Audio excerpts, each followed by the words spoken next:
Hey guys, what's up? Hannah Gardner here, back with another marketing video. I'm going to be going over the top 5 questions that you need to ask yourself before you go out and start an e-commerce business. Yeah, some of these things I personally thought were like common sense, but then I started working with e-commerce clients and realized that they're not. It's nobody's fault, it's just that people genuinely don't know. All they know is that they want to start an online biz, and that's awesome, but there's these 5 main things are something that you really need to consider before you start to dive into this unknown land, path, world of e-commerce.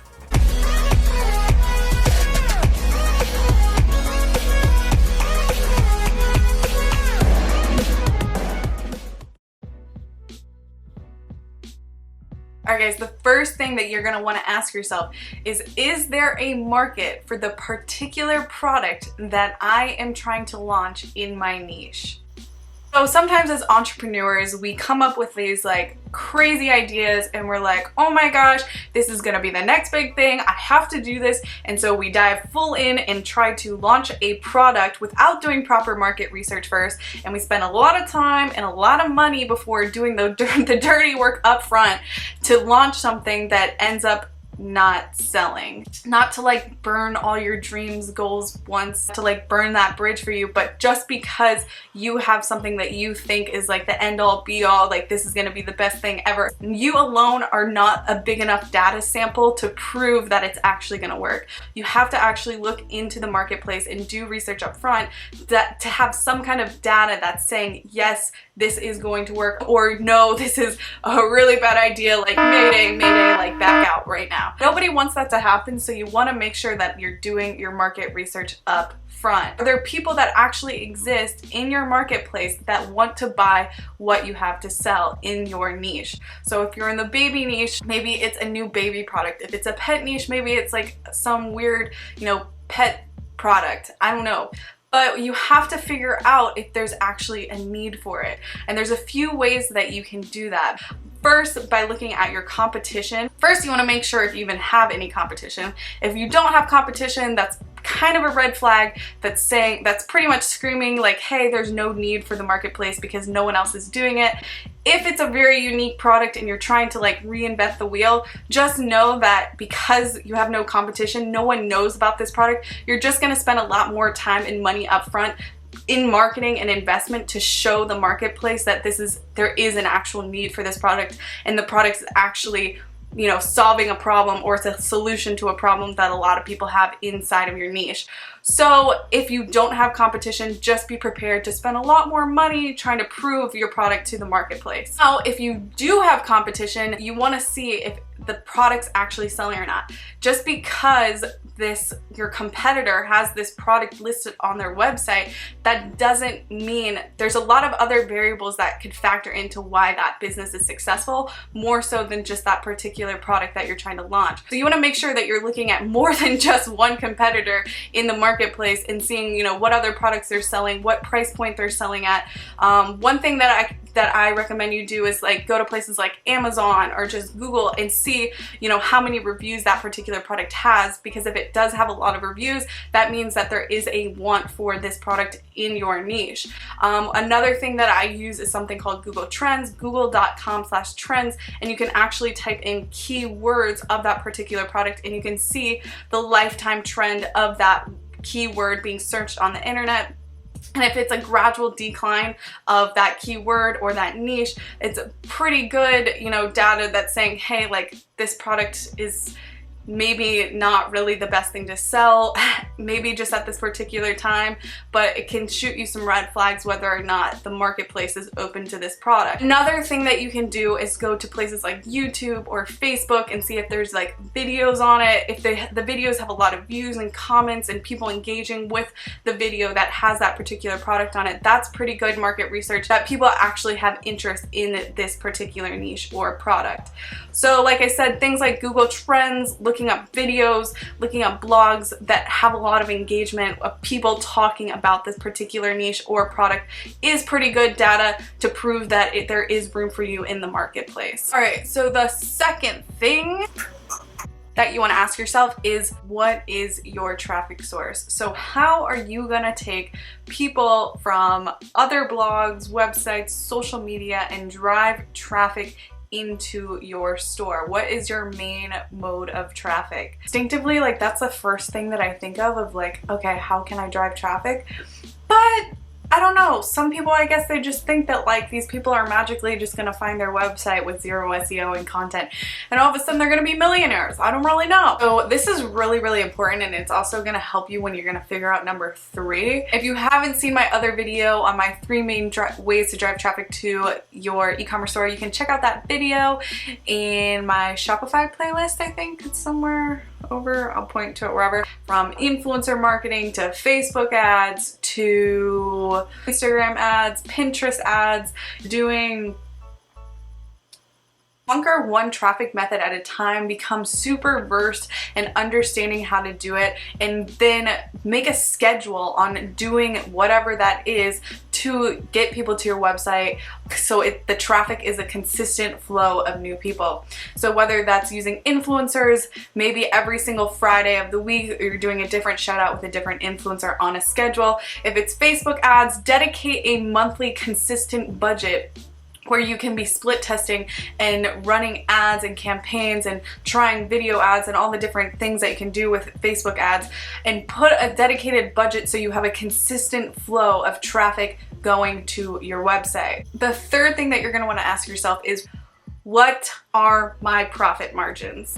Now, you would think that you would wanna know how much money you're gonna be making off of this product since you're gonna be selling it. You would be surprised.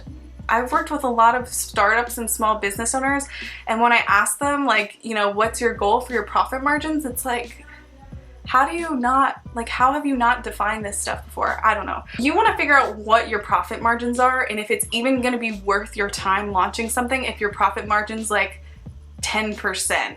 Yes, even though you're not building an offline store where you have all these other expenses of, you know, the store and employees and electricity, there's still a large portion of your budget that's going into marketing and generating traffic to your store. So if your profit margins are like 5–10% and you have a low budget, you're not leaving yourself a lot of room for marketing to actually sell the thing. There's really no wrong or right like profit margin. It's just like, it's up to you to decide, well, like, what is the breakdown of like all my expenses and like amount of work that goes into like doing the fulfillment? Like, is it worth 10%? Is it even worth my time? How many units do I have to fulfill to meet the numbers that I want financially that will like make me happy? So you have to think about that like before and you'd be surprised, like, a lot of people don't. Okay, so now we're gonna hop over to my desktop and I'm gonna give you like a 30-second example breakdown of what a 6-month projection income sheet actually looks like.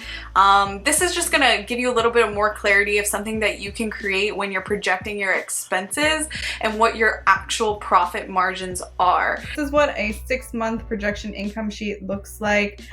Basically, what you're gonna wanna do is, based off of what your goals are, obviously you're not going to know how much money you're going to be making, but you want to at least have some kind of goal in mind for the type of money that you're going to be making. So after you define your traffic source, your product, and your profit margins, you can come over here and try to figure out you can predict what your expenses are going to be. So in this first column here, I have income, and I have listed here all the different sources of income that I'm predicting to make money from. So my Shopify store, Etsy, Amazon, events, wholesale orders.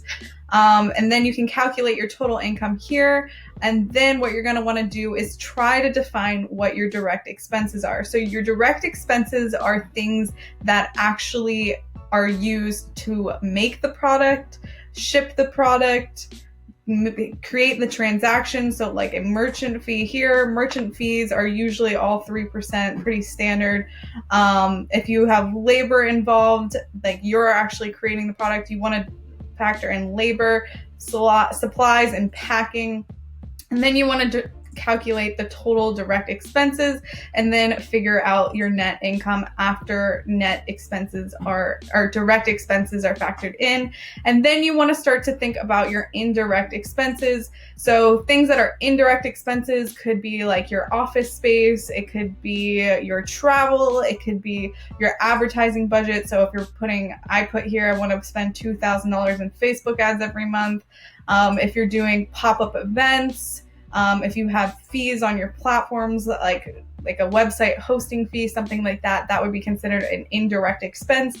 And then you can calculate your total indirect expense. And from that, you can subtract your direct and indirect expenses from your projected net income and then you can calculate your net income. So obviously your numbers are not going to be totally on point, but you want to at least set goals for, what type of expenses you're going to be incurring. So this is just like a little simple income sheet that you've probably learned how to do in your accounting class in college.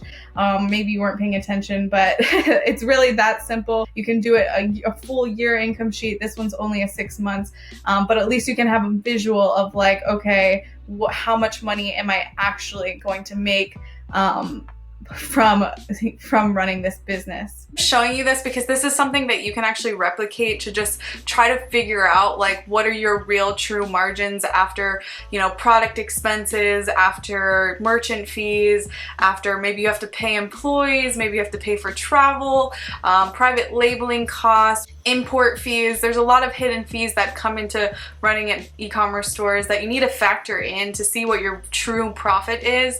And so if you don't do this up front, you're already like importing product and you're trying to do all this stuff, you're going to be pretty disappointed when you find out what you're actually making. The fourth thing that you're going to want to ask yourself, are you ready for this one? Drumroll please. How much time am I going to dedicate to my business? I think people underestimate the amount of work that actually goes into opening a successful e-commerce store, and they think that it's like uber easy for some reason, but it's really no different from owning any other type of business. It's a day-to-day operation of growth and figuring out what works and what doesn't work and what products work and what products fail and launching systems and strategies. There's a lot of things that go into it. And so this is really, really important because from working with startups and like small business owners, their work ethic is like extremely concerning. And it wouldn't concern me if they weren't getting upset about the results, but they actually like get upset that they're not hitting certain numbers when in reality they're not working for it. So for instance, like you can't have unrealistic expectations of your numbers if you decide that you only like want to work on your business like every other month. It's basically like not going to the gym for like 2 months and then like going to the gym once and being like openly honestly pissed that like you don't have a six-pack yet, but you haven't been to the gym in 2 months. That's how growing a business works. So I'm sharing this with you because I actually have a few clients that operate this way, and they actually genuinely get upset when their numbers aren't hitting, and I just kind of sit back like, you're not working. Like, what do you expect? We have one client that runs his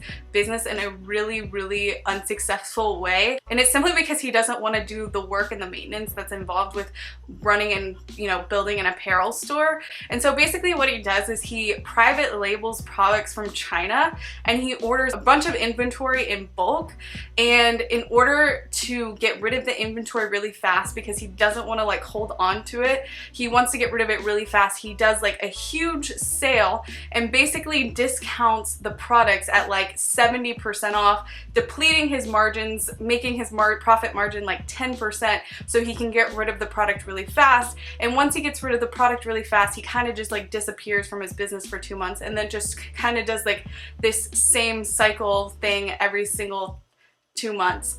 This is really like harmful to your business because yeah, maybe it worked for like the first 2 rounds of that, but now his audience is only expecting discounted products. Like they don't want to ever buy anything full price.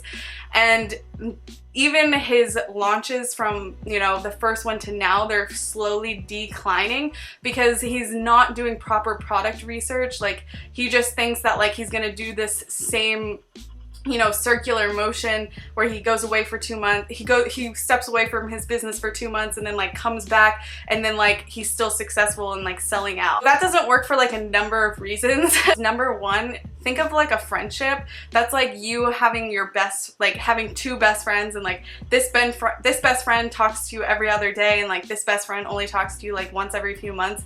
Like, which best friend are you like more likely to like hang out with if one was like asking to hang out? Probably the one that you talk to more often.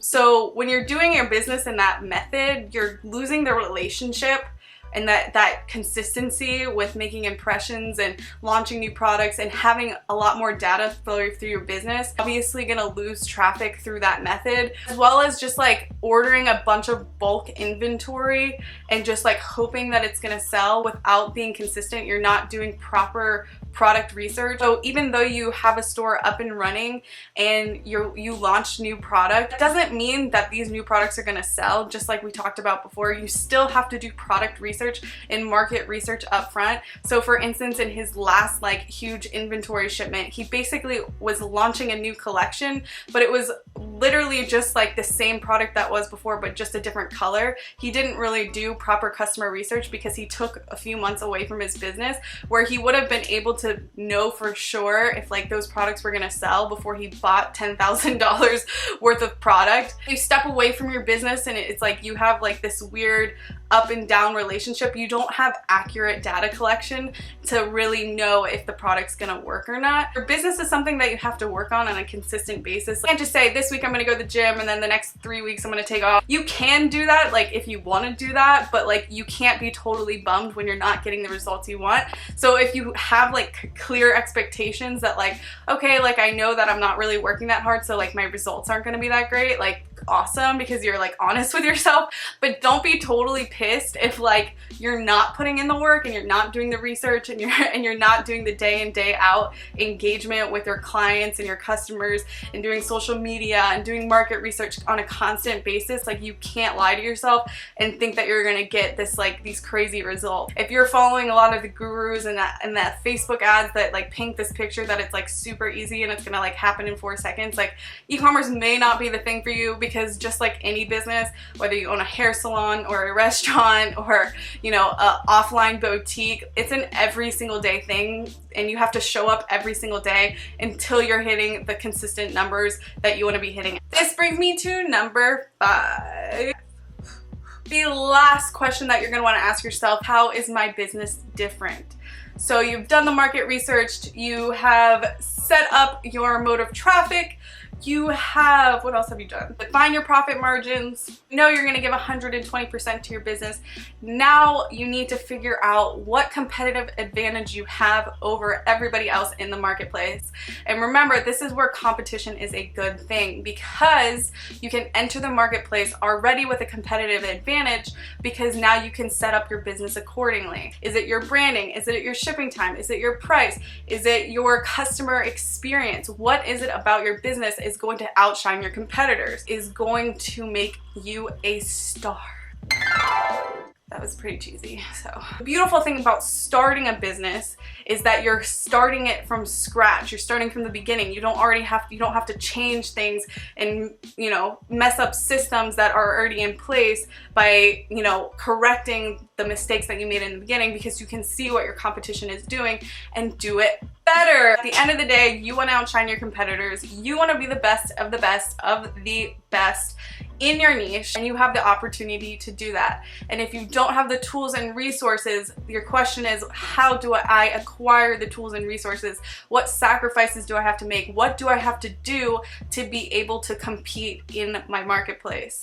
So yeah, that pretty much sums it up. If I think of anything else, I'll keep you updated. Yeah, I think we're good. So guys, that was my 5 questions that you need to ask yourself when you are thinking about opening an e-commerce store. If you guys did enjoy this video, please, do I really have to ask? Just subscribe, just come on. If you have any questions, comment down below, and I'll see you in my next video.